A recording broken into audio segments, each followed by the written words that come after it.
The history of Mexico and India are represented in their religious monuments, cathedrals in Mexico and temples in India. These buildings symbolize both communal unity and dramatic cultural and political change as a consequence of the colonial experience in both countries.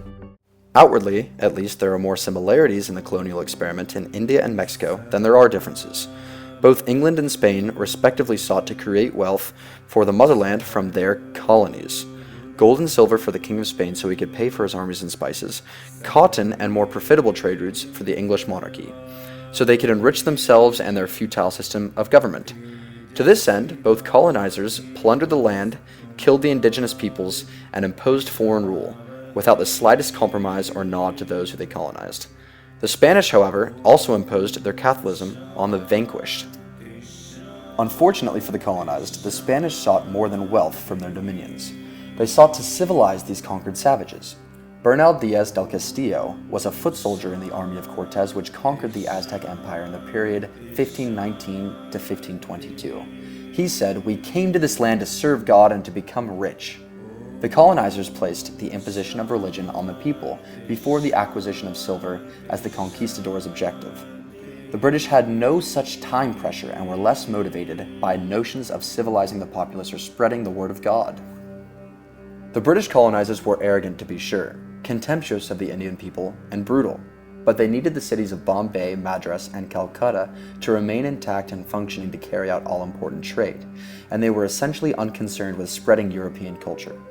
In this regard, they differed radically from the Spanish, and the subcontinental Indians fared much better as a result. Indeed, the British built infrastructure, established replicas of their judicial systems and administrative offices abroad, and co-opted the local populations in the service of global trade. For all of their own benefit, of course, but their institutions remain to this day. What the British colonizers did not do, however, was attempt to force mass conversion of the indigenous peoples to Christianity upon pain of death. The attitude of the Spanish colonizers to the Mexican Indian and of the British colonizers to the subcontinental Indian in the 18th and 19th centuries, however, do bear notable similarity. Both colonizers regarded the local people as culturally, morally, and intellectually inferior. They dehumanized the population and justified it variously to their kings and queens. The British attitude towards local religion, however, was interesting. For the most part, they left the ancient practices unmolested. Let's look at religion in India under the British Raj.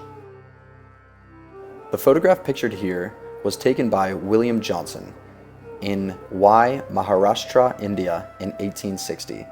This is a Hindu temple.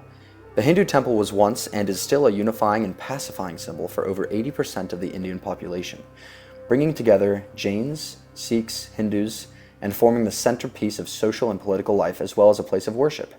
In some respects, it occupies a similar position and status to the Catholic Church in Mexico during the same period. The ornate and elaborate decoration, particularly around its vimana, or tower, symbolizes the importance of the Hinduism to its adherents, and also reflects the enormous effort and wealth expended on the construction. The detail evident in the image represents its importance to the society it served. In this respect, it shares much with the Catholic cathedral image we shall view presently. The word India and Hindu derive from the same linguistic root, Sindhu, the Sanskrit name for both the sea and the major river flowing through what is now modern Pakistan. This river, as you can see, is the Indus River, which occupies a central role in Indian culture and religion, giving life to tens of millions of people. The British helped give Hindus a distinct religious identity, and in doing so, created a divisive culture that ultimately resulted in the cataclysmic partition of the subcontinent into modern India and Muslim Pakistan in 1947. Under colonialism, Hindu belief clashed directly with British Christianity, with Christianity being one of the pillars on which the British Empire was built. The religion of Indians was targeted by colonial missionaries in a similar fashion as had happened across the empire. Missionaries would attempt to distinguish between the real religion of Christianity and the allegedly mystical fallacies of Indian religion, epitomized in the British colonial Raj as Hinduism. The British Empire used modern state institutions such as the census to determine population identity. It was important to their government strategy. Such categorization basically reinvented Hinduism as a religion as defined by the colonizers, not by recognizing an already existing unifying tradition for all Indians. In categorizing this ancient Hindu belief system as a religion that excluded Judeo-Christians and Muslims alike, the British colonizers were able to successfully continue their policy of divide and rule with ultimately dire consequences.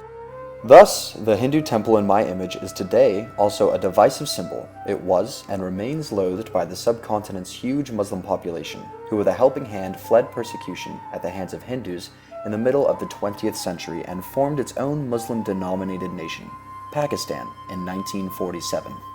Now let's contrast this experience with that of colonial Catholic Mexico. This cathedral is to be found in Mexico City, Mexico, and the photograph was taken in 1897. Like the image of the Hindu temple, it is obvious how much wealth was expended on constructing and maintaining the building itself, underscoring its importance to the community and the society which worshipped in it. One can see the fantastic amount of time and effort spent carving its facade. This cathedral, too, formed the cultural and educational center of its community.